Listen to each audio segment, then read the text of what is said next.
الحمد لله نحمده ونستعينه ونستغفره ونؤمن به ونتوكل عليه ونعوذ بالله من شرور أنفسنا ومن سيئات أعمالنا من يهده الله فلا مضل له ومن يضلله فلا هادي له ونشهد أن لا إله إلا الله وحده لا شريك له ونشهد أن سيدنا وسندنا وحبيبنا ومولانا محمدا عبده ورسوله صلى الله عليه وعلى آله وأصحابه وبارك وسلم أما بعد فقد قال الله تبارك وتعالى في كلامه الناطق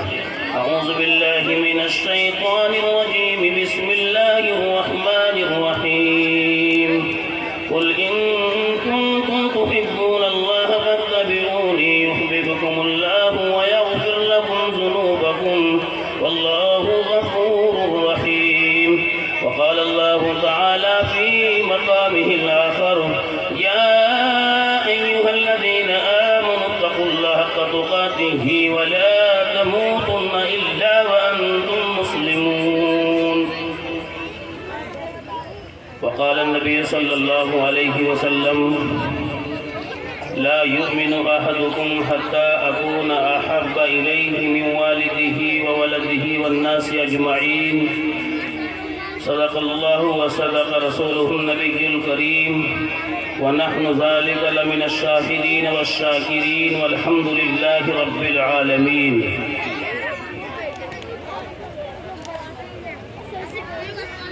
تیرے اندر حور و قصور رہتے ہیں تیرے اندر حور و قصور رہتے ہیں میں نے مانا کہ ضرور رہتے ہیں حور آپ جانتے ہی ہیں اپنے بارہا تذکرہ سنا ہوگا کہ اہل ایمان جب دنیا سے زندگی گزار کر کے چلے جائیں گے اور اچھی زندگی گزاریں گے تو وہاں اللہ تبارک و تعالی نے اچھے لوگوں کے لیے جنت کو سجایا اللہ کرے کہ ہمیں جنت نصیب ہو کہو آمین اور وہاں جنت کے اندر اہل ایمان کو حوریں عطا کی جائیں گی اور میں نے کہا قصور یہ جمع ہے محلات کی بلڈنگوں کی عمارتوں کی بڑے بڑے قلعوں کی تو یہ کس نے کہا یہ حضرت شیخ الہند جو علماء دیوبند کی عزت علماء دیوبند کی آبرو ہیں جنہوں نے اس ملک کی آزادی میں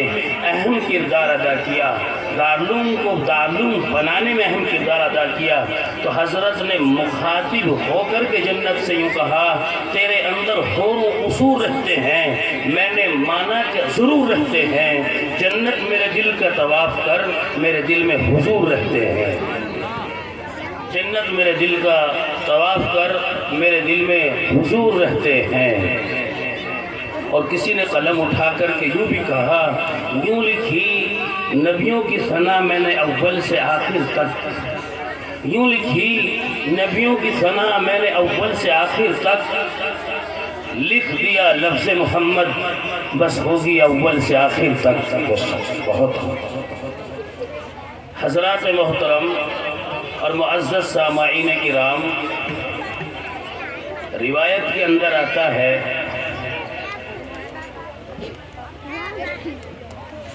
کہ جب آدمی اللہ تبارک و تعالی سے محبت کرتا ہے تو پھر اللہ تبارک و تعالی بھی اس سے محبت کرتا ہے یہاں تک کہ محبت کو اتنا عروج حاصل ہو جاتا ہے کہ سیدنا جبرائیل کو اللہ تبارک و تعالی بلاتے ہیں اور یوں کہتے ہیں جبرائیل ہم دنیا میں فلاں ابن فلاں بندے سے محبت کرتے ہیں آپ ہماری وجہ سے اس بندے سے محبت کریں تو یہ نورانی مخلوق جبرائیل بھی محبت کرنے لگتا ہے اور پھر یہی نہیں آگے باری تعالیٰ سیدنا جبرائیل کو بلا کر کے کہتے ہیں کہ جبرائیل جا کر کے فرشتوں میں اعلان عام کرو کہ میں یعنی اللہ اور جبرائیل ہم دونوں خلا بندے سے محبت کرتے ہیں، تم ہماری محبت کی وجہ سے اس سے محبت کرو، تو پھر نورانی مخلوق بھی محبت کرنے لگتی ہے۔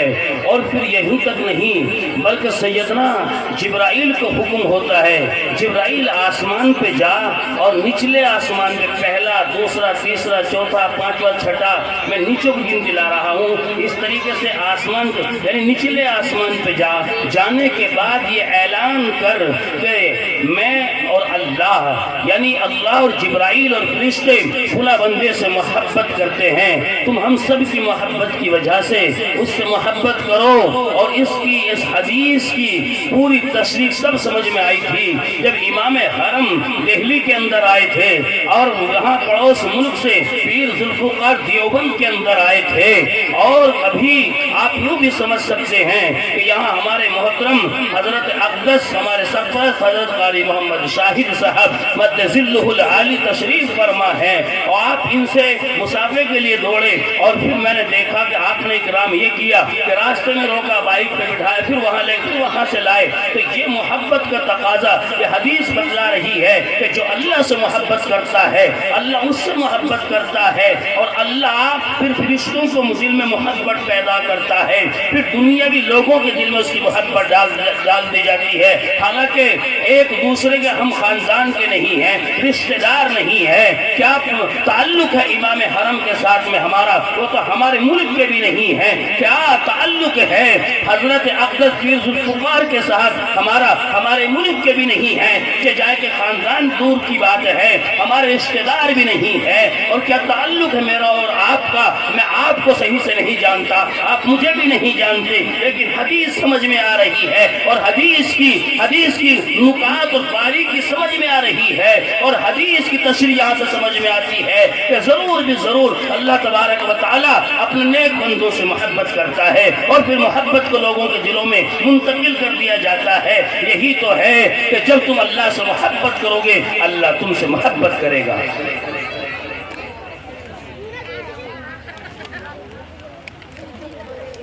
ایک جماعت تشریف فرما ہے، یہ موضوع اس لیے ذہن میں آیا کہ جب میں سولانے کے اندر تھا تو ناظم جلسہ نے کم از کم 10 منٹ تک بات چیت کی اور بتلایا کہ بلال حبشی کا کیا تعلق تھا اللہ کے نبی کے ساتھ میں۔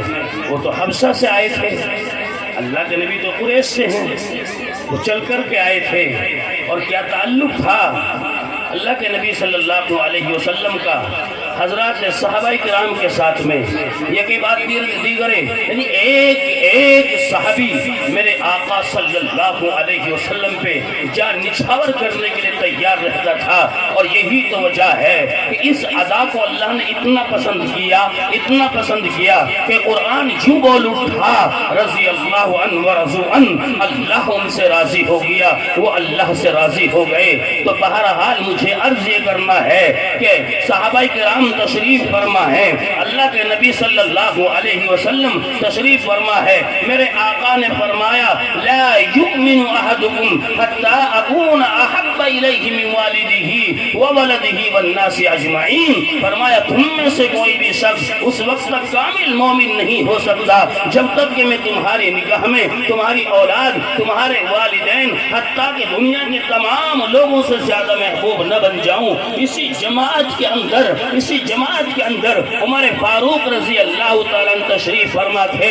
فوراً کھڑے ہو کر کے کہتے ہیں یا رسول اللہ، مجھے دنیا کی ہر شے سے آپ زیادہ عزیز ہیں، دنیا کی ہر چیز سے زیادہ محبوب ہیں، مگر میری جان سے زیادہ محبوب نہیں۔ اس پر آقا رحمت صلی اللہ علیہ وسلم نے فرمایا عمر سن، اگر میں تجھے تیری جان سے زیادہ عزیز نہیں پھر تیرا ایمان کامل نہیں ہو سکتا۔ پگھل گئے اور فوراً کھڑے ہو کر کے لرزت طاری ہو گیا، لرز کر کے یوں کہا یا رسول اللہ، مجھے آپ میری جان سے بھی زیادہ محبوب ہیں۔ یہ ہے دوستوں، یہ ہے مسلمانوں آقا رحمت صلی اللہ علیہ وسلم سے محبت کا تقاضا۔ لیکن آج کا نوجوان یا آج کا مسلمان نہ جانے کہاں کہاں سنت کا جنازہ نکالتا ہے، کبھی نائی کی دکان پہ بیٹھ کر کے داڑھی منڈوا رہا ہے۔ اللہ کی قسم یہ داڑھی کے بال کس طرح نالی میں بہتے نظر آتے ہیں اور وہاں اللہ کے نبی صلی اللہ علیہ وسلم کو تکلیف پہنچا رہا ہے، اور سر پہ بال رکھ کر کے یہاں سر پہ کھوپڑی کے اوپر بال ہیں، دائیں بائیں بال نہیں ہیں، اور کٹنگ ایسی چلی ہے جسے میں کہا کرتا ہوں بھنگی کے جانور کو دیکھ لینا، بھنگی کے جانور کے اس پہ بال کھڑے ہوئے ہوتے ہیں، دائیں بائیں بال نیچے کو ہوتے ہیں، یوں کھڑے ہوئے ہوتے ہیں۔ یہودیوں نے ایک کٹنگ تمہارے بیچ میں پیش کر دی ہے، اور ہر طریقے سے یہود و نصارہ تمہیں سیر کرنے پر تلے ہوئے ہیں، تمہارے ایمان پر ڈاکہ ڈالنے کے چکر میں لگے ہوئے ہیں، تمہارے ایمان کو تباہ اور برباد کرنے کے چکر میں لگے ہوئے ہیں۔ پیغمبر اعظم صلی اللہ علیہ وسلم کی سنت کو تمہارے ذریعے سے برباد کرا رہے ہیں، تم سمجھ نہیں پا رہے ہو، اس نبی کی سنت کو پامال کر رہے ہو جس نبی نے راتوں رات کھڑے ہو کر کے مصلی پہ یا رب امتی یا رب امتی راتوں رات مصلی پہ کھڑے ہو کر کے گزار دی، اور اس امت کی خاطر بھولتے رہے، پگھلتے رہے، اور جنت البقیع میں آپ مصلی پر ہیں، سجدے کے اندر ہیں، حضرت علی تلاش کر رہے ہیں۔ واقعہ یہ ہے آپ حضرت ام عائشہ صدیقہ رضی اللہ تعالی عنہا کے حجرہ مبارک میں تشریف فرما ہے، آپ کی باری ہے، وہیں تشریف فرما ہے۔ اچانک آپ اٹھ کر کے چلے گئے جنت البقیع کے اندر، اور وہاں جا کر کے آپ نے سجدہ کیا۔ اما عائشہ کی آنکھ کھلی تو آپ نے ادھر ادھر دیکھا، آپ نظر نہیں آئے۔ اما عائشہ سامنے حضرت علی کے مکان پر پہنچی، کنڈی کھٹ کر آئی، حضرت علی فاطمہ الزہرا یہ دونوں حضرات باہر آئے، کہا اما کیسے؟ تو حضرت علی رضی اللہ تعالی عنہ نے پوچھا آپ کیسے اس وقت میں؟ تو حضرت عائشہ یوں کہتی ہے کہ آقا رحمت صلی اللہ علیہ وسلم میرے حجرے کے اندر تشریف فرما تھے، اور نہ جانے کدھر چلے گئے، میں نے تلاش کیا، مجھے نظر نہیں آئے۔ حضرت علی نے دلاسا دیا، حضرت علی نے کہا کہ ٹھہرے میں دیکھتا ہوں۔ حضرت علی آگے بڑھے، جنت البقیع کی طرف نگاہ اٹھائی، ایک نور نظر آیا، سمجھ گئے کہ آقا ہی ہے، آگے بڑھ گئے، اور وہاں سجدے میں آپ رو رہے ہیں اور اللہ سے مناجات کر رہے ہیں، اللہ سے دعا کر رہے ہیں میری امت کو بخش دینا، میری امت کو بخش دینا۔ لیکن آج امت نے آقا کو تکلیف دی ہے، ہماری بیاہ شادی ہوتی ہے، ان میں سنت کا استہزاء ہوتا ہے، سنت کا مذاق ہوتا ہے، ہماری کوئی تقریب نہیں ہے۔ اور میں بال کٹانے کی بات کر رہا تھا، بال تو ایسے کٹاتے ہیں، اگر کسی مولوی نے کہا، اگر کسی جماعت کے امیر نے کہا اس بچے کے باپ سے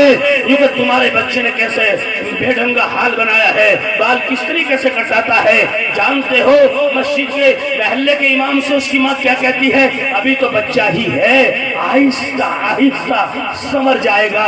18 سال کی عمر، 22-24 سال کی عمر، اور ماں کہتی ہے بچہ ہے۔ شریعت کا تقاضا یہ ہے 15 سال کا جب بچہ ہو جاتا ہے شریعت کا مکلف ہو جاتا ہے، شریعت اس پہ نافذ ہو جاتی ہے۔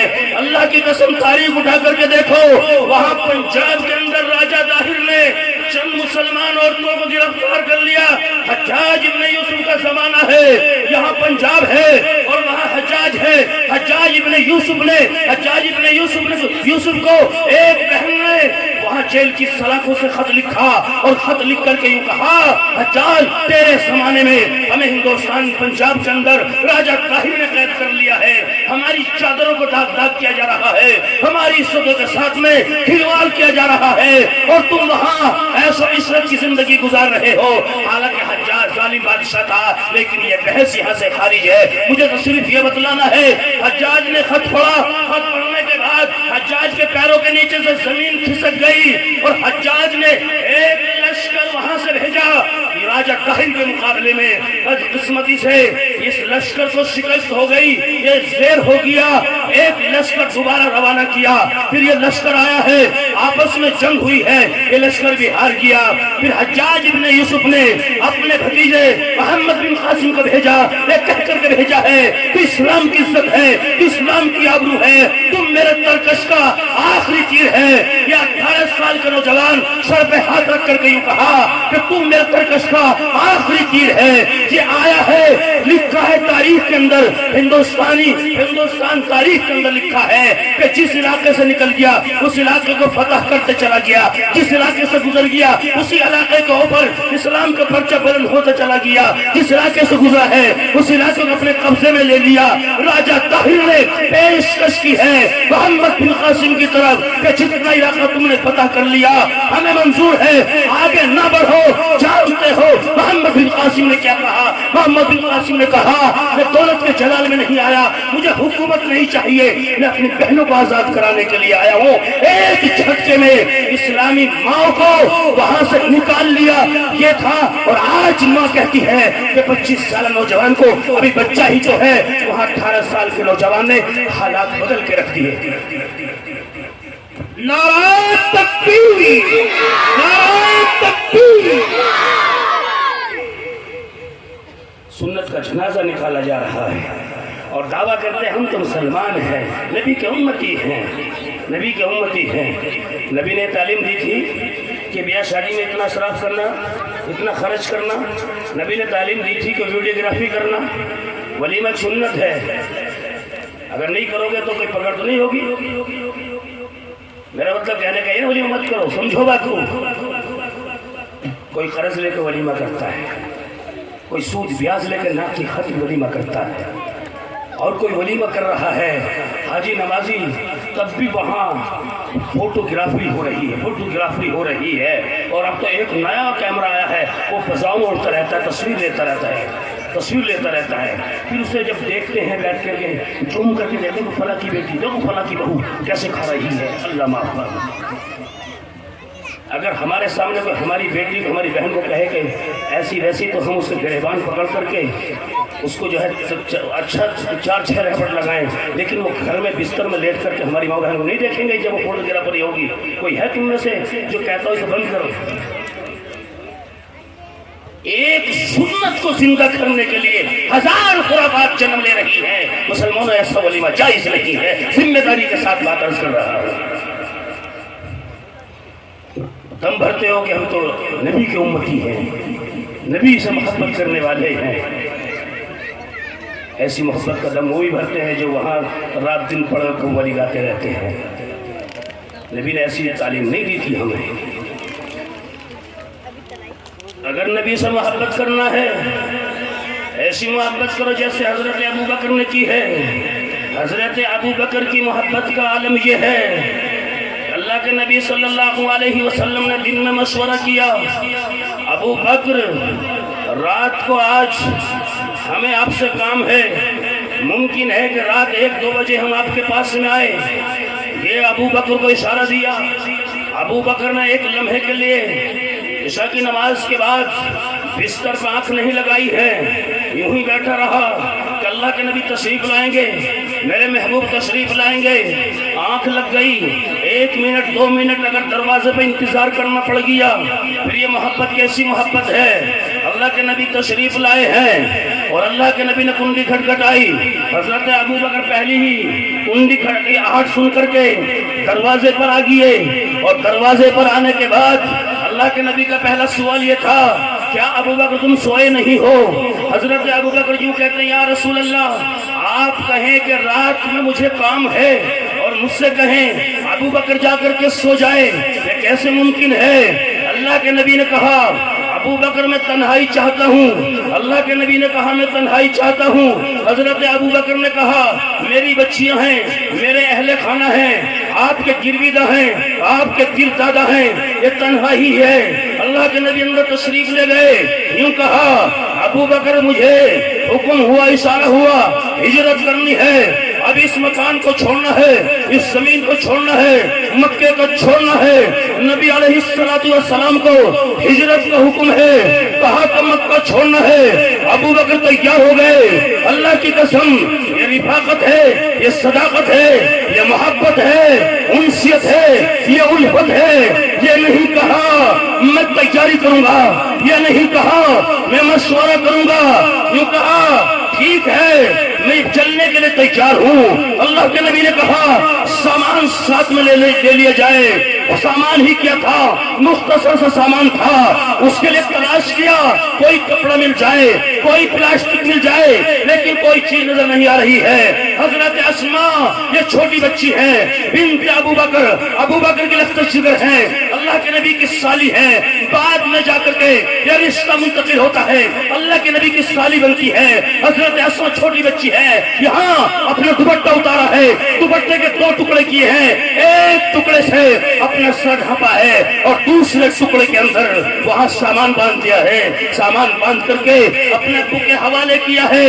یہ ہے ابو بکر کے اہل گھرانے کی محبت نبی علیہ السلام کے ساتھ میں. تبھی تو پیغمبر نے کہا تھا میں نے دنیا کے اندر ہر ایک کا احسان چکا دیا ہے, لیکن ابو بکر واحد وہ آدمی ہے جس کا احسان تو خدا چکائے گا, میں چکانے سے قاصر ہوں. میرے نبی نے یہ کہہ دیا تھا, اللہ کی قسم اتنا بڑا چیلا حضرت ابو بکر, اور وہاں ہجرت کا حکم ہوا ہے. ہجرت کا حکم ہوا, اللہ کے نبی کے ساتھ تشریف لے گئے. وہاں غار میں پہنچے ہیں, راستہ تنگ ہے, رات کی تاریکی ہے.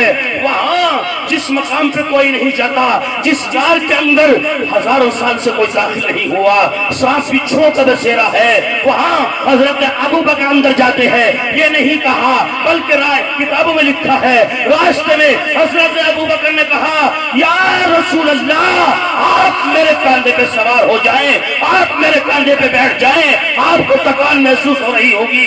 اللہ کے نبی آپ کے کاندھے پر سوار ہوئے, آسمان نے دیکھا, زمین نے دیکھا, دنیا کی اس ہوا اور فضا نے دیکھا. آج نبوت صداقت کے کاندھے پر ہے, ابو بکر کے کاندھے پر ہے. آج نبی علیہ السلام یہاں تشریف فرما ہے. آج ابو بکر نے نبوت کا بوجھ اٹھایا ہے, اور وہاں غار کے منہ پہ لے جا کر کے جب آپ نیچے اترے ہیں, حضرت ابو بکر نے یہ نہیں کہا کہ آپ اندر چلے جائیں میں تو تھکا ہوا ہوں. حضرت ابو بکر اندر گئے, غار کو صاف کیا, اور غار کو صاف کرنے کے بعد اپنا کرتا پھاڑا, اپنا دامن پھاڑا, ایک ایک سوراخ اس کا بند کر دیا. لکھا ہے پیر فقیر ذوالفقار نقشبندی بہت ملک عالم دین ہے, لکھتے ہیں اپنی کتاب کے اندر ایک سوراخ تھا جس کے لیے کپڑا نہیں تھا, وہ سوراخ بند کس چیز سے کرتے کوئی چیز نظر نہیں آئی. حضرت ابو بکر نے اپنی ایڑی لگا دی اور ایڑی سے اس کو بند کر دیا.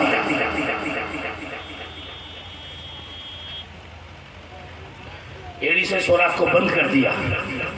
اللہ کے نبی سے کہا تشریف لائے. میرے آقا غار میں اندر تشریف لے گئے, روشنی ہو گئی, اجالا ہو گیا. کیوں نہ ہوتا نبی کا نورانی چہرہ جو اس میں غار میں داخل ہو گیا. میرے نبی کا چہرہ وہ نورانی چہرہ تھا. ایک صحابی رسول آپ کی خدمت میں بیٹھے ہیں, نگاہ ڈالی ایک بار آسمان کے چاند پر, ایک دفعہ آپ کے چہرے پر بیان یہ ہے کہ مجھے وہ چاند پھیکر نظر آیا, نبی کا چہرہ زیادہ چمکدار نظر آیا. اما عائشہ یوں کہتی ہیں اگر ہمیں سوئی میں دھاگا ڈالنا ہوتا تھا, ہم رات کی تاریکی میں اللہ کے نبی کو حجرے میں کمرے میں لے آتے اور سوئی میں دھاگا ڈال لیا کرتے تھے. یہ پیغمبر کا حسن ہے, میرے پیغمبر کا حسن ہے. وہاں سارے سوراخ بند کر دیے. مسلمانوں سنو, اس کے رسول کی بات چل رہی ہے. اس کے رسول یہ ہے ابو بکر کا کہ سارے سوراخ بند کر دیے. واحد ایک تنہا سوراخ رہ گیا جس میں ابو بکر نے اپنی ایڑی سے بند کر دیا, ایڑی لگا لی. اللہ کے نبی تشریف لائے. حضرت ابو بکر نے کہا کہ یا رسول اللہ آپ یہاں تشریف رکھے, اپنے پیر پھیلائے, لیکن چھوٹی جگہ تھی. اللہ کے نبی نے پیروں کو ایسا اٹھایا, اپنے گھٹنوں کو یوں اٹھایا. ابو بکر کے یہاں آپ نے سر رکھا. تنہا ابو بکر ہے اور نبی علیہ السلام ہے, تیسرا کوئی آدمی نہیں ہے.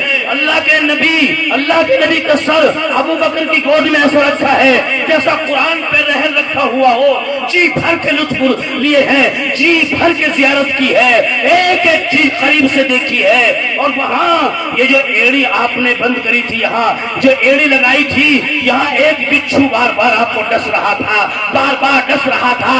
کسی نے لکھا ہے, کسی عاشق رسول نے قلم اٹھایا تو لکھا, وہ بچھو بھی اس لیے ڈس رہا تھا, وہ بھی چاہتا تھا کہ میں اللہ کے نبی کی زیارت کروں, دیدار کروں. شاید ایسا موقع مجھے کبھی نہیں ملے گا, زیارت کروں, ایسا موقع شاید نہ ملے. وہ کاٹا بار بار, ڈس رہا بار بار. لیکن حضرت ابو بکر نے امت کے لیے پیغام دے دیا, اگر میں کی حفاظت کا آئے، اگر مسئلہ نبی کی حدیث کے تحفظ کا آئے، اگر مسئلہ نبی کا آئے، پھر تمہیں حرکت جنبش کرنے کی حرکت نہیں ہے۔ یہی وجہ ہے امام مالک رحمۃ اللہ علیہ حدیث کا درس مدینے کے اندر دے رہے ہیں، حدیث پڑھا رہے ہیں۔ ایک بچھو نے آپ کو 17 جگہ ڈسا ہے، لیکن آپ حدیث پڑھاتے رہے اور اسے درد کو چس کرتے رہے۔ یوں لکھا ہے اگر کاش ابو بکر غار کے اندر حرکت کر دیتے تو یہ امام مالک کو کبھی سبق نہ ملتا۔ امام مالک نے ابو بکر کی سنت کو زندہ مدینے کے اندر کیا ہے۔ اللہ کی قسم تاریخ بتلاتی ہے کہ ابو بکر پریشان ہے، درد سہتے سہتے، یہاں تک کہ مارے درد کے آنسو چھلک گئے، اور آنسو چھلکے ہیں تو جانتے ہو آپ آنسو آنکھ سے چھلکے گا، وہ یوں ہوگی، جب چہرہ یوں ہوگا آنسو کہاں گرے گا؟ یہ اللہ کے نبی صلی اللہ علیہ وسلم کے رخسار پہ گرا۔ کسی عاشق رسول نے لکھا ہے کہ ابو بکر کے آنسو کی قیمت کا اندازہ لگائے کہ ابو بکر کی آنسو زمین پہ نہیں بلکہ ان کے لیے اللہ کے رخسار کو منتخب کیا گیا تھا۔ یہ تھا محبت، یہ تھی محبت، یہ تھی شفقت، یہ تھی الفت کہ اللہ کے ابو بکر کی آنکھ سے آنسو گرے تو کوئی زمین پہ نہ گرے بلکہ ان کے لیے آنسو کے لیے زمین بھی محبوب کا چہرہ منتخب کیا گیا۔ تو جب اس وقت میں آنسو گرا اور یہاں سے آنسو نکلتا ہے آنکھ سے، اس کی تاثیر گرم ہوتی ہے، نمکین ہوتی ہے، گرم ہوتی ہے۔ یہ اللہ کے نبی کے یہاں جب آنسو گرا برداشت نہ کر سکے، نبی علیہ الصلوۃ والسلام کی آنکھ کھل گئی اور یوں دیکھا کہ ابو بکر کیا حال ہے۔ یوں کہا یا رسول اللہ مجھے کئی دفعہ سے کافی دیر سے بچھو ایک خطرناک جانور ڈس رہا ہے، زہر سرایت کر گیا سارے بدن کے اندر۔ اللہ کے نبی نے یہاں سے ایک یوں لباب اپنا دہن تھوک لیا ہے اپنے منہ کے اندر سے اور یوں لگا کر کے ایڑی پہ لگا دیا۔ اللہ کے نبی کا تھوک ہے اور اللہ کے نبی کا ہاتھ ہے، ابو بکر کی ایڑی پہ لگایا، بہرحال وہ سارا درد ضائع ہو گیا۔ مجھے یہ بتلانا تھا مسلمانوں، جس وقت میں یہ ابو بکر اللہ کے نبی غار کی طرف تشریف لے جا رہے تھے، حضرت اسماء چھوٹی بچی ہیں، اللہ کے نبی کی سالی، جیسا کہ میں نے عرض کیا، حضرت ابو بکر نے کہا لخت جگر تم چھوٹی ہو، ہم فلاں غار میں جائیں گے، یہ مشورہ ہو چکا تھا پہلے ہی، ہم فلاں غار میں جائیں گے، تم وہاں کھانا پہنچا دینا۔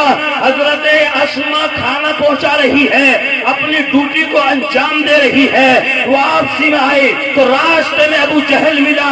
ابو جہل نے حضرت اسماء کو سر کے بل یوں پکڑ لیا اور کہا بتا تیرے باپ کہاں ہے، بتا تیرے رسول محمد کہاں ہے۔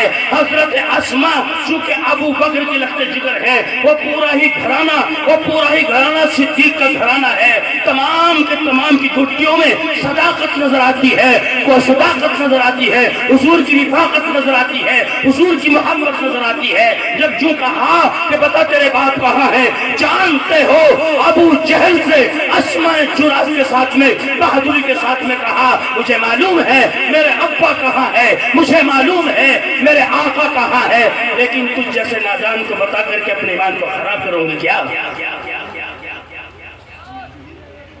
حضرت اسماء کو زور سے تماشا مارا، نازک سی بچی کتاب نہ لا سکی، چٹان میں سر لگا، خون بہا۔ تاریخ میں 2 خون ایسے بہے، یہ تو خون بہت بہے ہیں، لیکن میں بتلا دوں کہ نازک سی خاتون تھی، 3 خون بہے عورتوں کے۔ ایک حضرت اسماء کا یہاں خون بہا، دوسرا خون بنت عمر کا بہا جب عمر نے اپنی بہن کو مارا، تیسرا خون حضرت سمیہ کا بہا۔ یہ خاتون ہیں، عورتیں ہیں، نازک ہیں، کمزور سی ہیں، لاغر سی ہیں، بچیاں، ان کا خون بہا۔ جب حضرت اسماء نے کہا کہ تو جیسے نادان کے حوالے کر کے اپنے ایمان کو برباد نہیں کر سکتی، زور سے غصہ آیا، تماشا مارا، وہاں سر ٹکرایا، بہرحال اپنے خون کو، اپنے چہرے موروں کو صاف کر کے گھر لوٹ گئی۔ اگلے دن کھانا پہنچانے کے لیے گئی تو حضرت ابو بکر نے بھی پہچان لیا کہ آج لخت جگر مغموم ہے، لخت جگر کو کوئی پریشانی لاحق ہوئی ہے۔ لیکن معلوم نہیں کیا. جانتے تھے اگر میں نے معلوم کر لیا اور میری لبِ جگر نے زبان کھول دی, کہیں ایسا نہ ہو کہ نبی علیہ السلام کے دل میں یہ بات پیدا ہو جائے, اچھا ابو بکر اپنے خاندان کے لوگوں کا احسانات بھی میرے سامنے گنوا رہا ہے, خاموش رہے.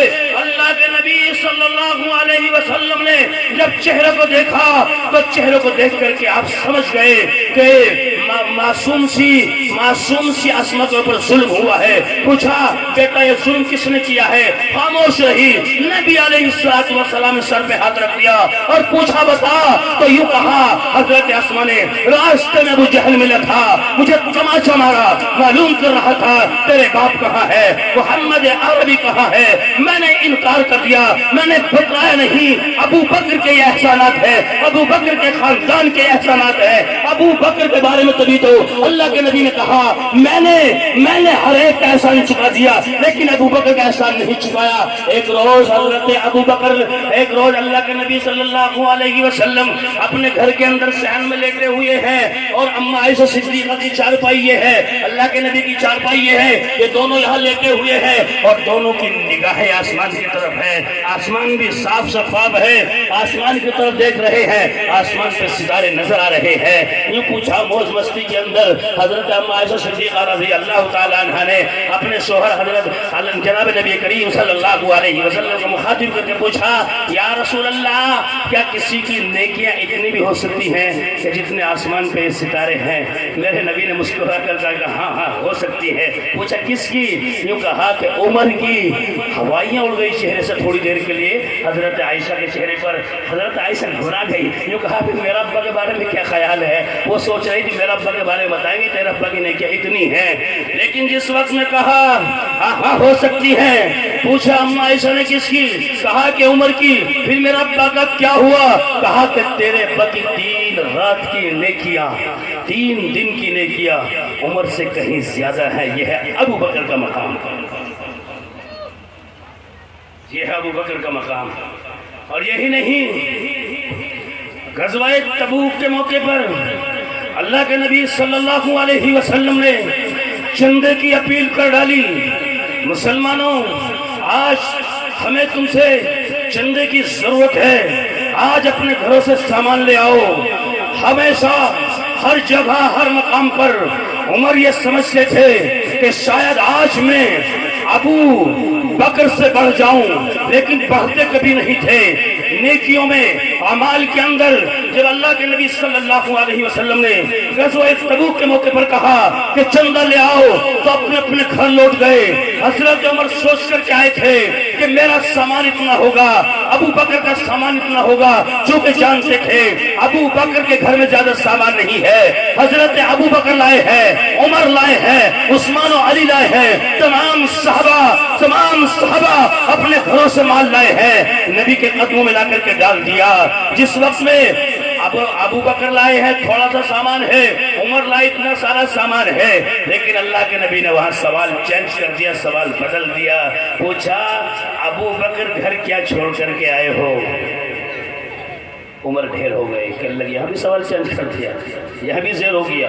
وہ تو سوچ رہے تھے نا کہ جو کہیں گے ماشاءاللہ ابو بکر تو اتنا سا, بھائی ماشاءاللہ عمر تم اتنا لائے ہو, ماشاءاللہ سبحان اللہ. لیکن نبی جانتے تھے, نبی نے کہا ابو بکر گھر کیا چھوڑ کر کے آئے ہو؟ جواب میں یوں عرض کیا یا رسول اللہ, اللہ کے نبی کا میں نام چھوڑ کر کے آیا ہوں. سبحان اللہ, یہ ہے محبت. اور یہی نہیں, جب حضرت ابو بکر نے دیکھا تیرے بدن پر قیمتی لباس ہے اور وہ قیمتی لباس بھی ایسا ہے کہ اگر مارکیٹ میں فروخت کیا جائے گا اچھے داموں کے اندر بک جائے گا, اچھے داموں کے اندر فروخت ہو جائے گا. اور پھر اللہ کے نبی کا یہ دیوانہ مارکیٹ گیا, بازار گیا, وہاں اپنے بہترین لباس مدینے کی گلیوں میں فروخت آواز دے کر کے فروخت کر دیا, اور وہاں ایک معمولی سا لباس کاٹ کا خرید کر کے زیب تن فرما لیا, پہن لیا. باقی جو رقم بچی اسے اللہ کے نبی صلی اللہ علیہ وسلم کے قدموں میں لا کر کے ڈال دیا. یہ ادا اللہ کو اتنی پسند آئی, آسمانوں پر اعلان کر دیا, فرشتوں میں اعلان عام کر دیا, اگر ابو بکر نے ہمارے حبیب کی محبت میں ٹاٹ کا لباس پہنا ہے, جبرائیل تو بھی ٹاٹ کا لباس پہن, عام اعلان کر دے. تمام فرشتے ٹاٹ کا لباس پہنے, تمام فرشتوں نے ٹاٹ کا لباس پہنا ہے. وہاں مسجد نبوی کے دروازے پر جبرائیل کھڑا ہے, اللہ کے نبی یہاں بیٹھے ہیں. اللہ کے نبی نے دیکھا جبرائیل, آواز دی, جبرائیل یہ کیا ہے ٹاٹ کا لباس؟ ہم تصور کرتے ہیں آج مسجد نبوی بڑی سی ہو گئی, اللہ کے نبی کے زمانے میں چھوٹی سی رہی ہوگی. آپ سوچیں گے آواز چلی گئی وہاں, آواز چلی گئی. آواز چلی جاتی تھی جب بلال حبشی اذان پڑھتے تو سارے مدینے میں آواز جاتی تھی. چھوٹا سا مدینہ, چھوٹا سا مختصر سا, چند صحابہ.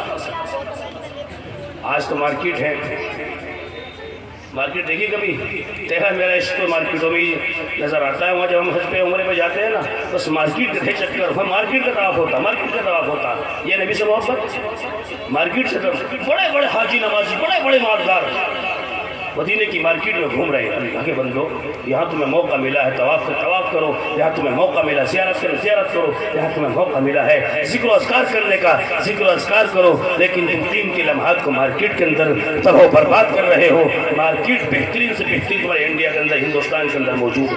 کیا کرنے گئے ہو, کیا کرنے گئے ہو؟ تو میں بتلا رہا تھا کہ اللہ کے نبی صلی اللہ علیہ وسلم نے آواز دی, جبرائیل ادھر آ.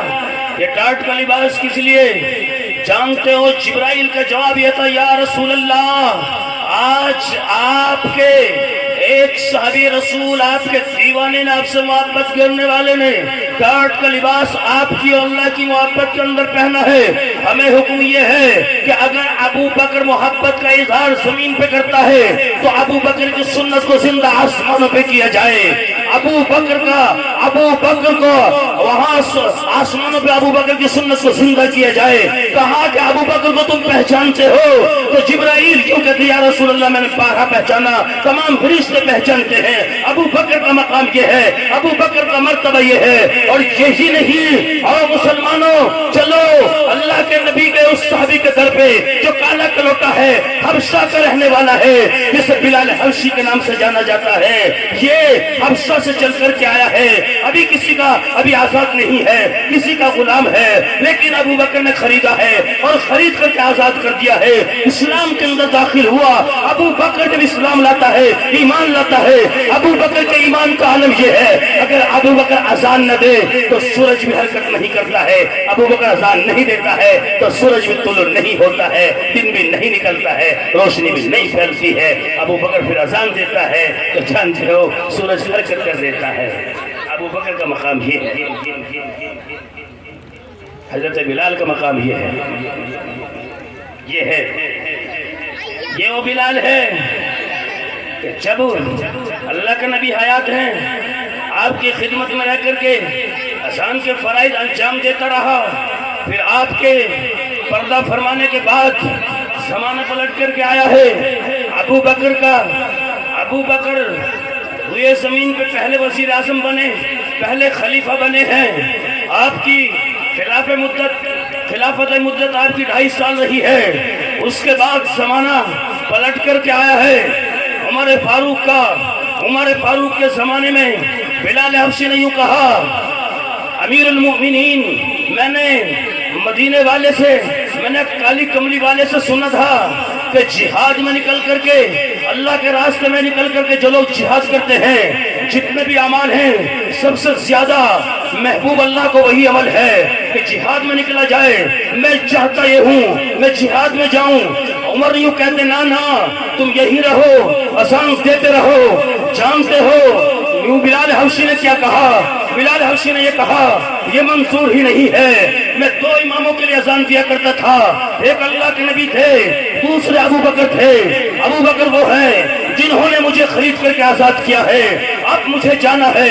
عمر نے اجازت دے دی، یہ چلے گئے ہیں ملک شام کی طرف، وہیں زندگی گزار رہے ہیں۔ رات کو لیٹے ہوئے ہیں، خواب کے اندر اللہ کے رسول تشریف لائے ہیں۔ تشریف لانے کے بعد پیغمبر اعظم صلی اللہ علیہ وسلم نے ارشاد فرمایا، یہ بلال یہ کیسی جفا ہے، یہ کیسی محبت ہے، تم وہاں ہم یہاں۔ یہ فوراً کھڑے ہو گئے، توبہ استغفار کی ہے، فوراً مدینے کو چلے ہیں، مدینے پہنچے ہیں۔ مدینے پہنچنے کے بعد اللہ کے نبی کے روزے کی جالی پکڑ کر کے ہچکیاں بن گئی ہے، رو رہے ہیں۔ صحابہ کرام اکٹھا ہو گئے۔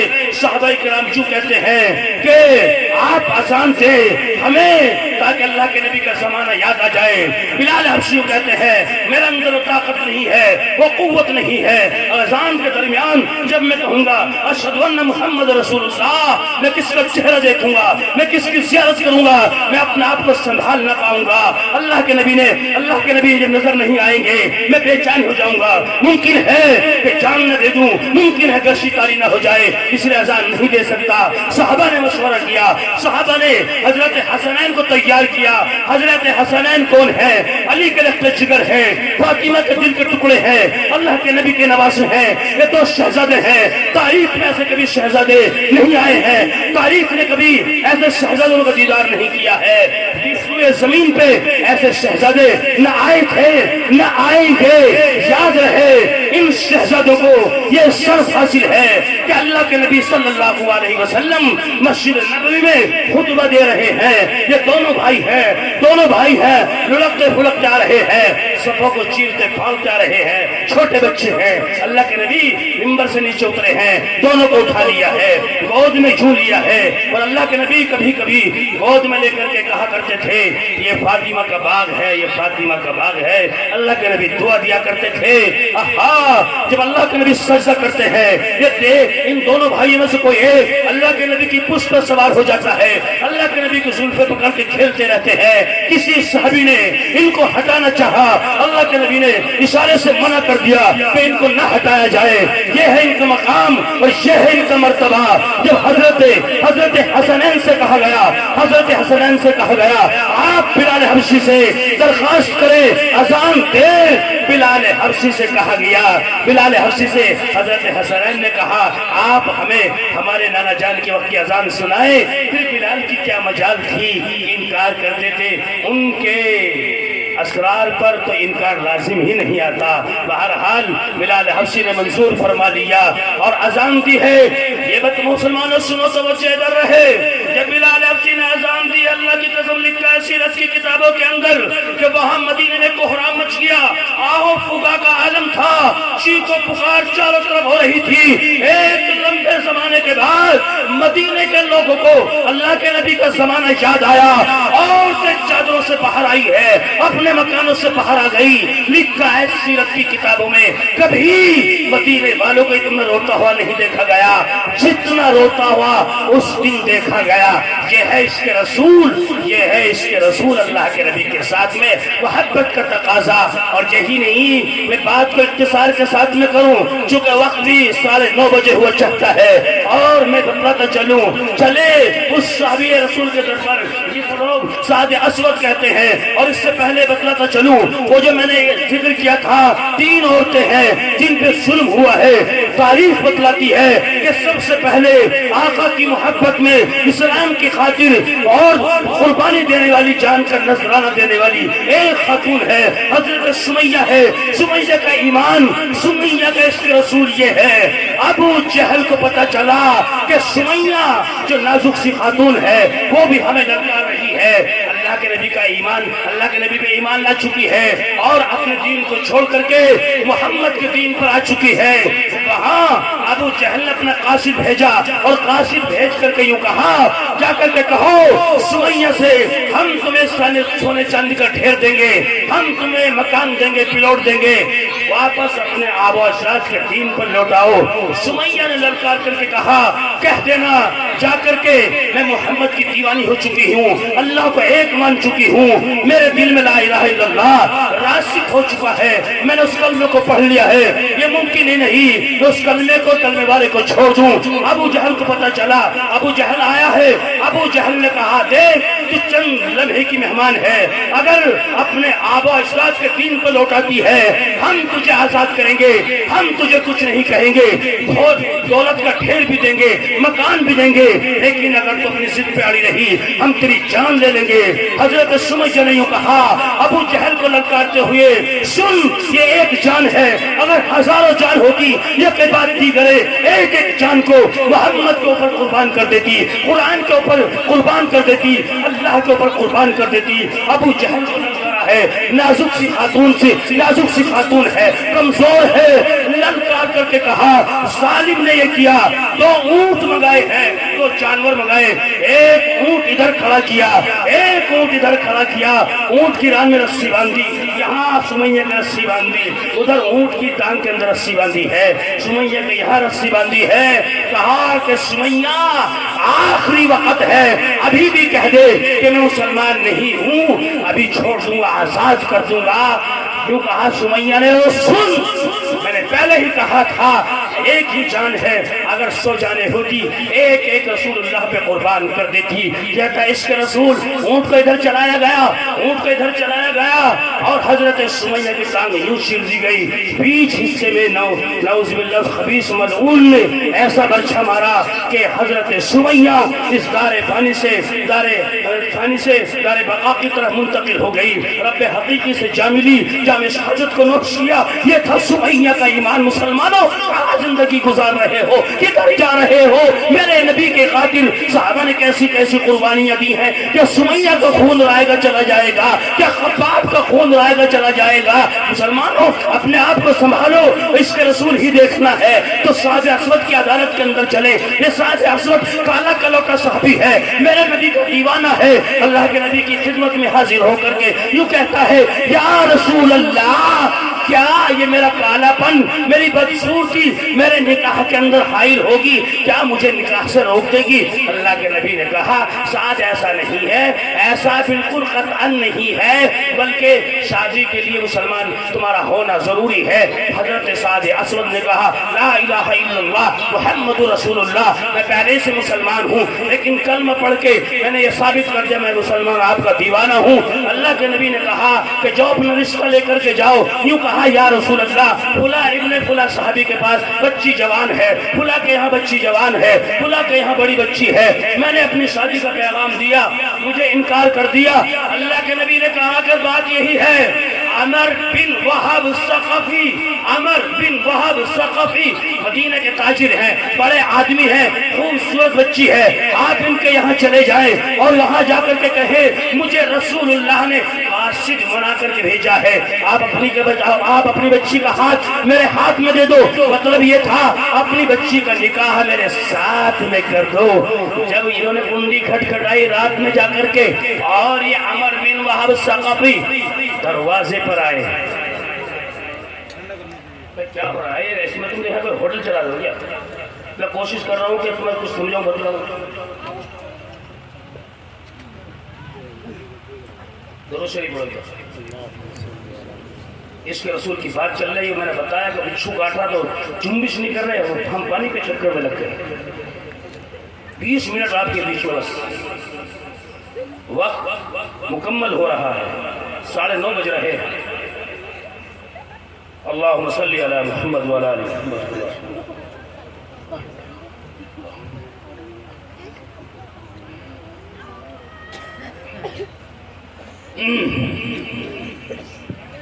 کالا کلوٹا صحابی لکھا یہی کتابوں کے اندر جو میں نقل کر رہا ہوں، چونکہ انسان کوئی خوبصورت ہوتا ہے، کوئی غیر خوبصورت ہوتا ہے، لیکن یہ بات عرض کرتا چلو ساتھ ہی ساتھ صحابی کیسا ہی ہو، صحابی کتنا ہی چھوٹا کیوں نہ ہو، صحابی ہوتا ہے۔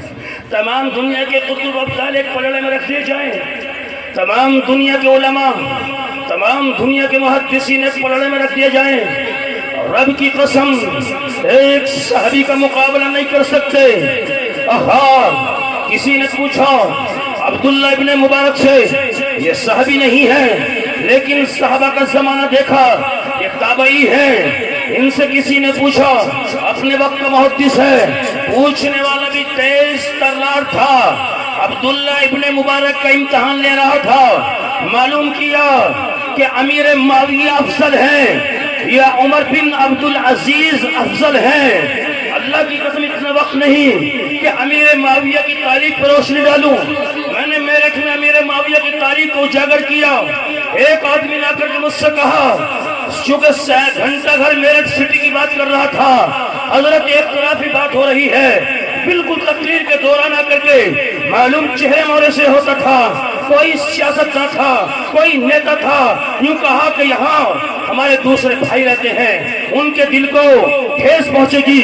میں نے کہا سن، تیرے دل کو ٹھیس پہنچتی ہوگی اگر امیر معاویہ کا ذکر نہیں کرتا ہے کوئی مسلمان، یا امیر معاویہ کو کمتر سمجھتا ہے، خدا کی قسم ایمان کمزور ہے۔ امیر معاویہ وہ ہے جو کاتب وحی ہے، امیر معاویہ وہ ہے جو حضور کے صالح ہے، اس امت کے ماموں ہیں۔ یہ کیسے کہہ دیا؟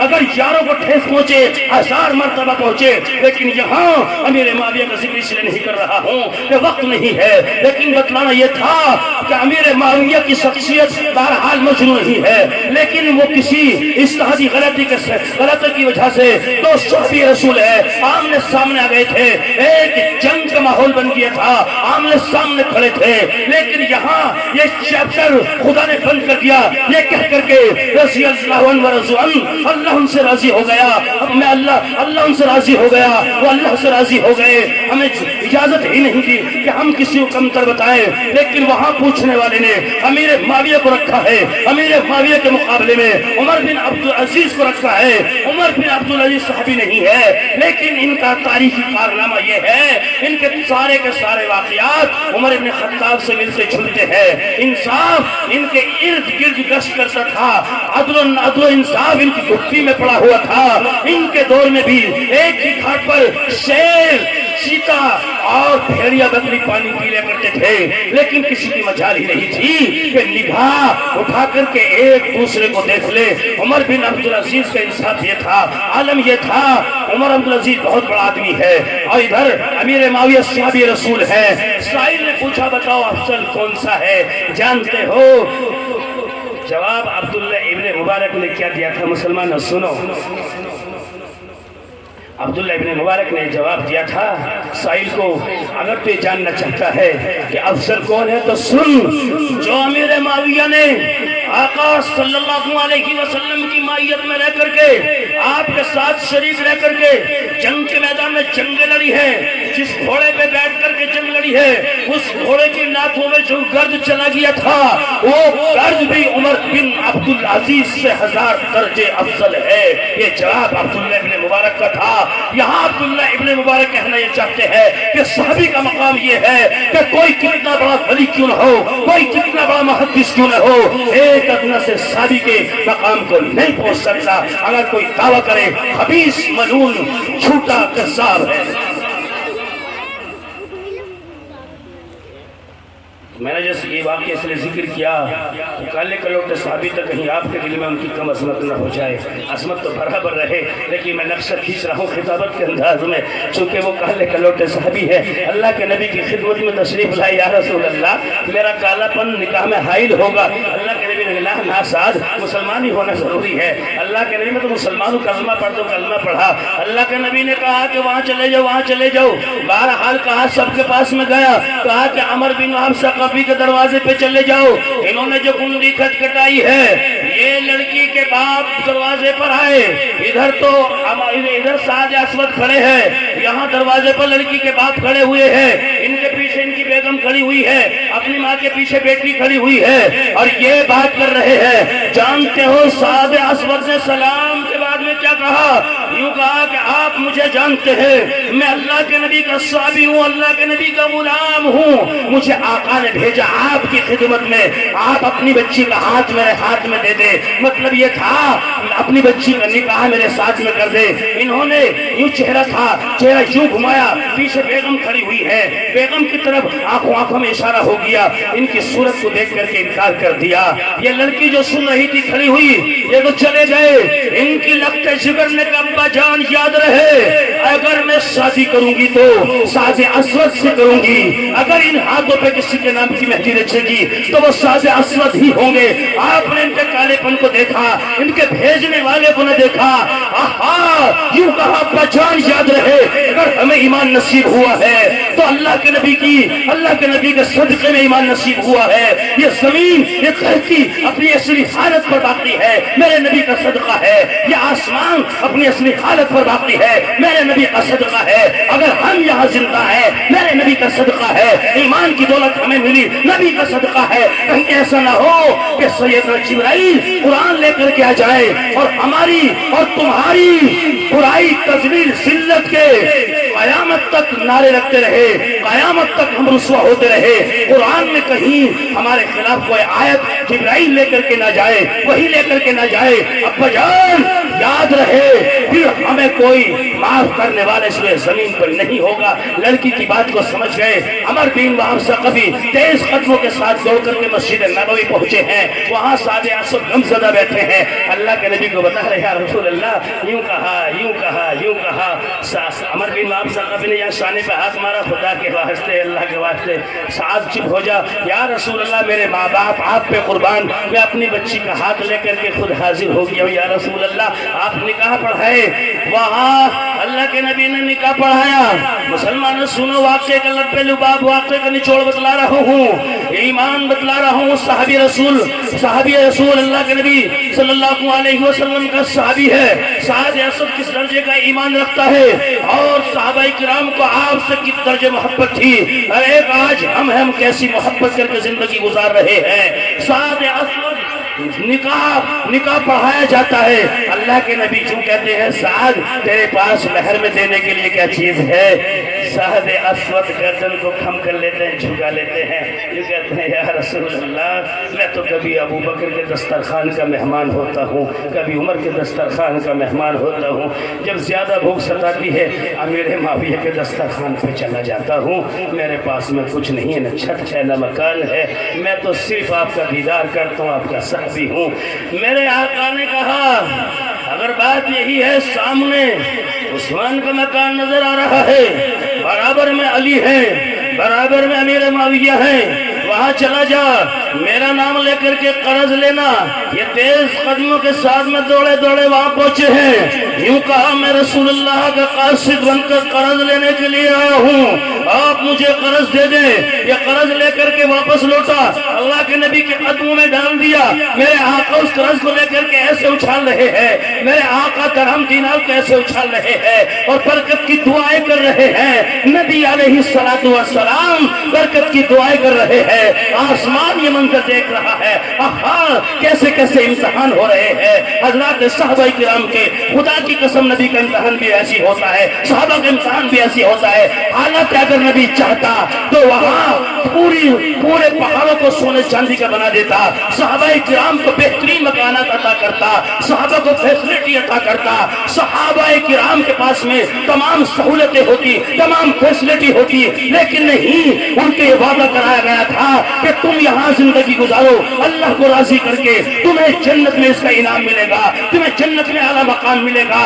ان کا یقین اتنا مضبوط تھا، اتنا یقین مستحکم تھا کہ اس کی دنیا کی حقیقت ان کے دل میں نہیں بیٹھ پائی، اور حقیقت بیٹھ بھی کیسے سکتی تھی؟ دنیا کی محبت دل میں نہیں بیٹھ پائی، اس دنیا کی حقیقت کو جانتے تھے کہ دنیا کی حقیقت کوئی چیز نہیں ہے، آخرت پہ یقین تھا، اللہ کے آخرت میں انعام و اکرام پہ یقین تھا۔ تو وہاں اللہ کے نبی قرض سے یوں کھیل رہے ہیں، اللہ کے نبی نے کیلکولیٹ کے حساب لگایا تو پتہ یہ چلا کہ جتنا مہر دینا ہے اس سے بھی 2 گنا زیادہ یہ رقم ہے، رقم بچ جائے گی۔ یوں کہا اللہ کے نبی صلی اللہ علیہ وسلم نے کہ سعد اس سے مہر ادا کر دینا، یہ رقم بچی ہوئی، مارکیٹ چلے جانا، بازار چلے جانا اور وہاں جا کر کے شاپنگ کرنا، خرید و فروخت کرنا، گھر کا ضروری سامان خریدنا۔ یہ سعد اسود چلے گئے اور وہاں گئے، جا کر کے دال چینی آٹا کپڑا گھر کا خریدا، ابھی خرید و فروخت کر رہے ہیں۔ خوشی کا کیا ٹھکانہ رہا ہوگا مسلمانوں، ابھی تو نکاح نہیں ہو رہا تھا، اور اللہ کے نبی نے مدینے کی سب سے زیادہ خوبصورت، سب سے سے زیادہ خوبصورت لڑکی سے آپ کا نکاح پڑھا دیا، نکاح کرا دیا، اسی کے ٹھکانے بھی نہ رہے ہوں گے۔ کتابوں میں لکھا ہے کہ اللہ کے نبی صلی اللہ علیہ وسلم نے سیٹنگ کر دی کہ جاؤ بازار میں وہاں سامان خریدو گھر کا، یہ گھر کا سامان خرید رہا ہے۔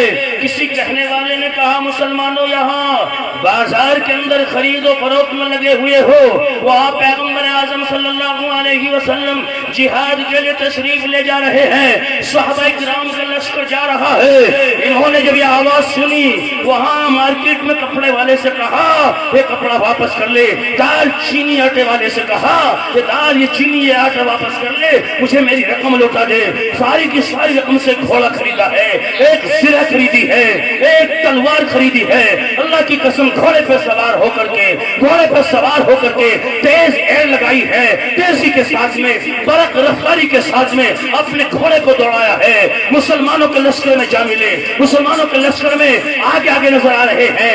ایک کالا کپڑا خریدا ہے، کالا کپڑا نقاب لگا کر کے تاکہ کوئی پہچان نہ سکے، وہاں صحابہ کرام میں گھس گئے ہیں۔ کسی نے پوچھا کون ہے، کسی نے کہا کون ہے، حضرت علی کہتے ہیں یہ بات معلوم کرو، یہ معلوم کرنے کا ٹائم نہیں ہے، یہ کون ہے، جو بھی ہے ہماری مدد کے لیے آیا ہے، مسلمان ہے، شاید ممکن ہے اللہ تبارک و تعالیٰ نے آسمان سے کسی فرشتے کو نہ بھیج دیا ہو۔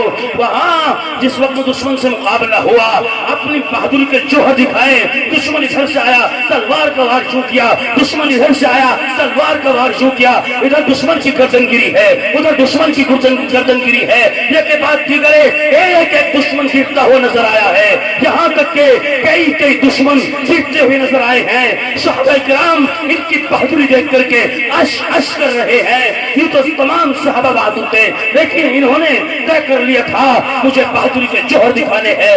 ایک وقت وہ بھی آیا ہے جنگ کے میدان میں، ایک وقت وہ بھی آیا ہے جنگ کے میدان میں، ایک زخم لگتا ہے اور وہیں جامِ شہادت نوش فرما جاتے ہیں۔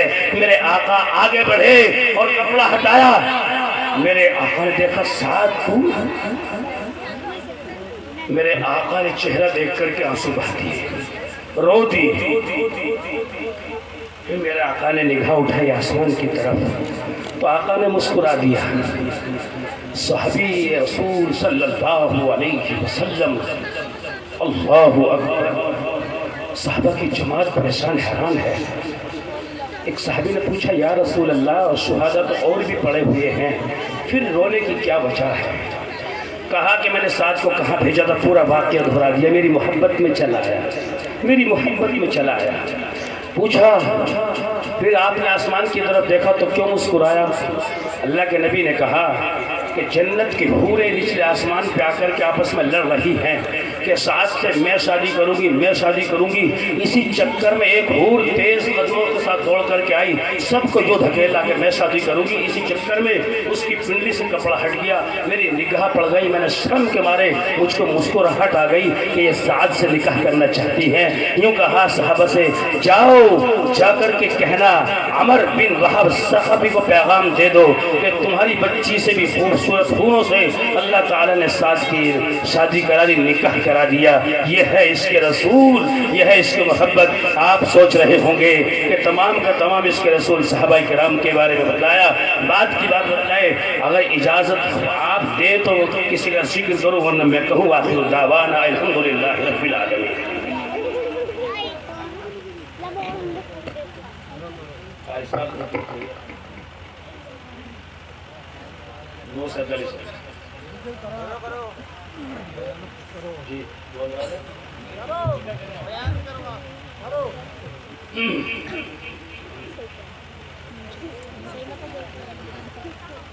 یہ اس کے رسول ہے صحابہ کرام کا۔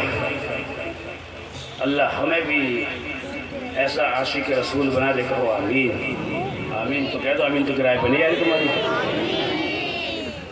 وہاں تم چندہ کرا رہے تھے ابھی، ہم نے کہا کہ کون ہے تم میں سے جو 60,000 کا آدمی کھڑا ہو تو وہ 70,000 کا کھڑا ہوگی۔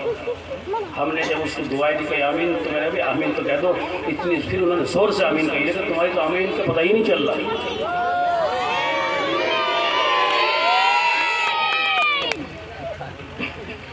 یہ اس کے رسول صحابہ کرام کا ہے۔ لیکن ابھی چند سال پہلے میں نے جیسے کہ ذکر کیا، دیوبند کے اندر ایک بزرگ عالم دین پڑوس ملک سے تشریف لائے تھے، حضرت اقدس حضرت پیر ذوالفقار صاحب نقشبندی، اور جب دارالحدیث میں بیٹھ کر کے آپ نے بات چیت کی، جانتے ہو کیا کہا؟ یوں کہا تھا کہ جب ہم علماء دیوبند کو کتابوں میں پڑھتے ہیں، علماء دیوبند کو ہم کسی کی اپنے عالم دین کی زبانی سنتے ہیں، ایسا لگتا ہے جیسا کہ ہم صحابہ کرام کے واقعات کو سن رہے ہوں۔ انہوں نے یہ بات کہی تھی، مسلمانوں، بڑی گہرائی اور گہرائی کی بات ہے، دل کی گہرائی سے نکلی ہوئی بات ہے، آپ سنیں۔ انہوں نے کہا تھا کہ میرا اپنا اعتماد، اپنا اعتقاد یہ ہے، میرا اپنا ماننا یہ ہے کہ ان علماء دیوبند کو بھی اللہ تبارک و تعالیٰ کو حضرات صحابہ کرام کے زمانے میں پیدا کرنا تھا، لیکن چند ارواح کو روک لیا ہوگا تاکہ میں بعد کے لوگوں کو بھی صحابہ کرام کا تھوڑا سا نمونہ، صحابہ کرام کی جھلک دکھلا دوں۔ تاریخ اٹھا کر کے دیکھو، ایسے ہی واقعات نظر آئیں گے۔ وہاں حضرت مولانا رشید احمد گنگوہی ہے، تشریف فرما ہے۔ یہ مرد مجاہد وہ ہے جو دارالعلوم دیوبند کا سرپرست رہا ہے، یہ مرد مجاہد وہ ہے جس نے دارالعلوم کی آبیاری کی ہے اور گنگو کے اندر خانقاہ چلا کر کے مسلمانوں کے ایمان کی حفاظت کی ہے۔ پورے بر صغیر ہی نہیں، ہندوستان ہی نہیں، بر صغیر ہی نہیں، بلکہ دنیا کے کونے کونے میں اس نے اپنے وہاں بیٹھ کر کے لوگوں کے ایمان کی حفاظت کی ہے، لوگوں کے ایمان کا تحفظ کیا ہے۔ لیکن عاشق رسول اتنا بڑا ہے کہ ان کی مجلس کے اندر کوئی آدمی چل کر کے آیا، یہاں ذکر کی مجلس لگی ہوئی ہے، بعد میں لوگ ملاقات کر رہے ہیں، کسی نے ایک کپڑا پیش کیا، ہدیتاً کپڑا دیا ہے، ہدیے کا لینا دینا مستقل سنت ہے، لیکن اس سنت کو متروک کر دیا ہے۔ ہندوستان کے مسلمانوں نے آج کسی کو ہدیہ نہ ہم دینا جانتے ہیں نہ لینا جانتے ہیں۔ میرے نبی کی بہترین سنتوں میں سے ایک سنت یہ ہے، ہدیہ دیا بھی جائے، ہدیہ قبول بھی کیا جائے۔ حضرت رشید احمد گنگوہی نور اللہ مرقدہ کی خدمت میں ایک صاحب تشریف لائے ہیں، ایک کپڑا پیش کیا ہے۔ حضرت نے کہا کہاں سے آئے ہو؟ کہا میں کھلا جگہ کا رہنے والا ہوں، حج بیت اللہ پہ گیا تھا، میں نیت کر کے وہاں سے کپڑا خریدا کہ میں مولانا رشید احمد گنگوہی کے پاس جاؤں گا، یہ کپڑا پیش کروں گا، میں نے مدینے سے خریدا ہے۔ حضرت نے کھڑے ہو کر کے اس کپڑے کا اکرام کیا ہے، آنکھوں سے لگایا ہے، تو آنکھوں سے لگایا، بوسہ دیا ہے، اپنے سر پہ رکھا۔ کسی کہنے والے نے کہا حضرت یہ کپڑا یورپ کا بنا ہوا ہے، مدینے میں کوئی مارکیٹ نہیں جو کپڑا بنائے، مدینے میں کوئی کارخانہ نہیں، کوئی فیکٹری نہیں ہے، یہ کپڑا یورپ کا بنا ہوا ہے، انگریز نے بنایا ہے، اللہ کے نبی کے دشمن نے بنایا ہے، قرآن کے دشمن نے بنایا ہے، پھر اس میں تبرک کی کیا وجہ ہو سکتی ہے؟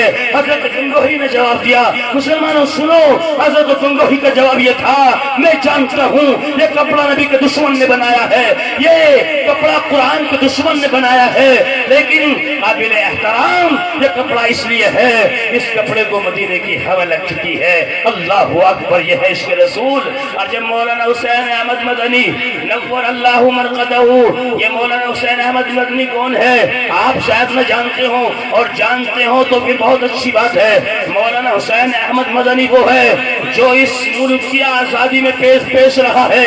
مولانا حسین احمد مدنی وہ ہے جو دارالعلوم میں بیٹھ کر کے حدیث کا درس دیتا ہے۔ مولانا حسین احمد مدنی وہ ہے انگریز کے خلاف جو فتویٰ دے دیتا ہے، انگریزوں کی آنکھوں میں آنکھیں ڈال کے بات کر لیتا ہے۔ یہ مولانا سید ارشد مدنی جو ابھی حیات ہے، ان کے ابا کا واقعہ بتلا رہا ہوں۔ جب یہ حج بیت اللہ سے آئے ہیں، مولانا رشید احمد گنگوہی کی خدمت میں ملاقات کے لیے حضرت نے سب سے پہلا سوال یہ کیا ہے، کیا مدینے کی خاک لائے ہو؟ وہاں کی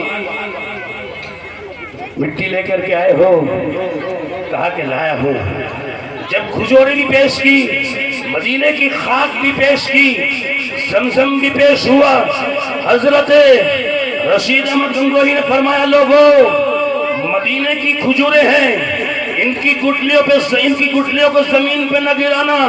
خادم کا حکم ہوا کہ تمام گٹلیوں کو جمع کر لیا جائے، ہاون دستے میں کٹوا کر کے رکھ لیا۔ صبح اٹھتے ایک چٹکی پھاک لیا کرتے تھے۔ کسی کہنے والے نے کہا حضرت ان گٹھلیوں کے گردے میں کیا رکھا ہے جانتے ہو؟ خدا کی قسم جواب کتنا قیمتی تھا۔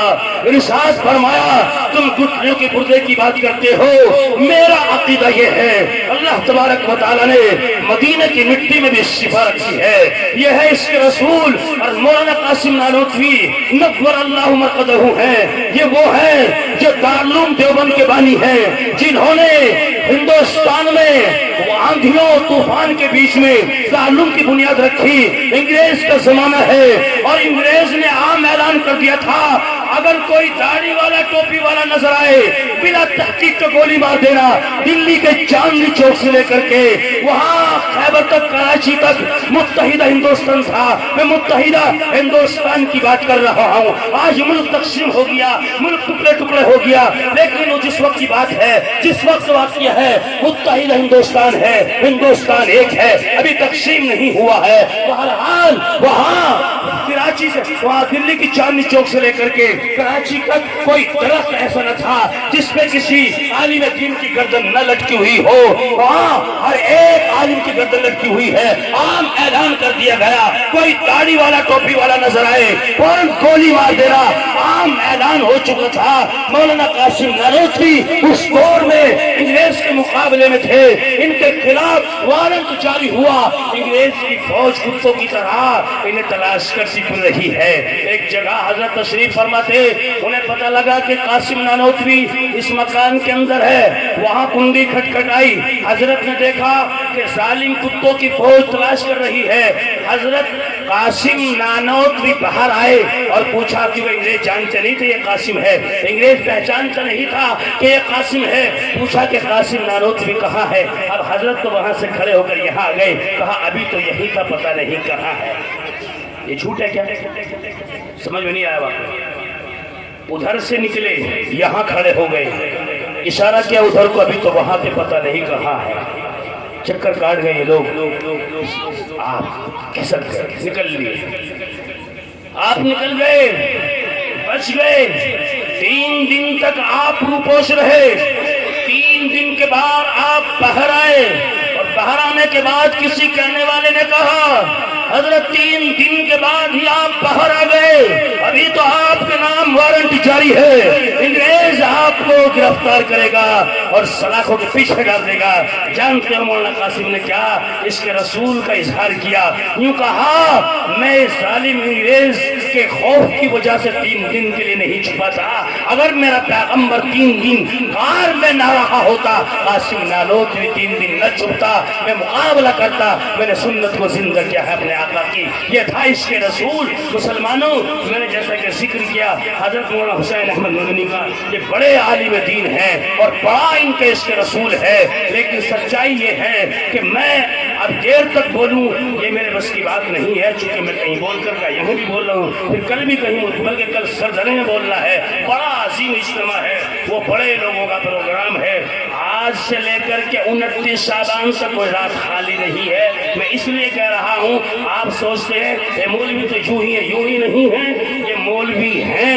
میں اپنی تعریف نہیں کر رہا، اسٹیج کی طرف میں مخاطب ہوں، یہ مولوی ہیں، یہ مدارس ہیں، تو تم اور ہم زندہ ہیں۔ ان مولویوں کو قیمتی سمجھو، ان مولویوں کا آپ کو احترام کرو، یہ اس لیے کہ آقا کا فرمان یہ ہے العلماء ورثۃ الانبیاء، یہ علماء کے انبیاء کے وارث ہیں، یہ علماء انبیاء کے وارث ہیں۔